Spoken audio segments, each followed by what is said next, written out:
होलिका दहन होली त्योहार का पहला दिन फाल्गुन मास की पूर्णिमा को मनाया जाता है। इसके अगले दिन रंगों से खेलने की परंपरा है, जिसे धुलेंडी, धुलंडी और धूली आदि नामों से जाना जाता है। होली बुराई पर अच्छाई की विजय के उपलक्ष्य में मनाई जाती है।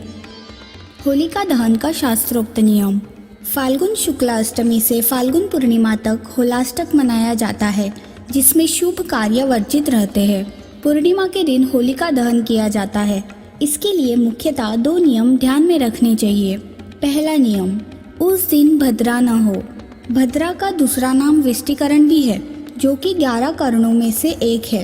एक करण तिथि के आधे भाग के बराबर होता है।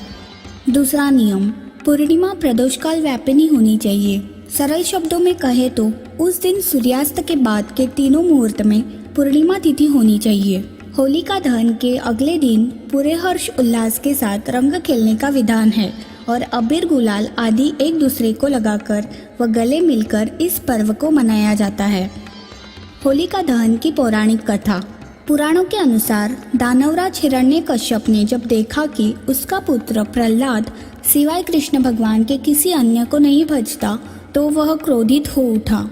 अतः उसने अपनी बहन होलिका को आदेश दिया कि वह भक्त प्रहलाद को गोद में लेकर अग्नि में बैठे, क्योंकि होलिका को वरदान प्राप्त था कि उसे अग्नि नुकसान नहीं पहुंचा सकती। किंतु हुआ इसके ठीक विपरीत। होलिका जलकर भस्म हो गई और प्रहलाद को कुछ भी नहीं हुआ। इसी घटना की याद में इस दिन होलिका दहन करने का विधान है। होली का पर्व संदेश देता है कि इस प्रकार ईश्वर अपने अनन्य भक्तों की रक्षा के लिए सदा उपस्थित रहते हैं। होलिका दहन का इतिहास। होली का वर्णन बहुत पहले से हमें देखने को मिलता है। प्राचीन विजयनगर साम्राज्य की राजधानी हम्पी में 16वीं शताब्दी का चित्र मिलता है, जिसमें होली के पर्व को उकेरा गया है। ऐसे भी विंध्य पर्वतों के निकट स्थित रामगढ़ में मिले एक ईसा से 300 वर्ष पुराने अभिलेख में इसका उल्लेख मिलता है।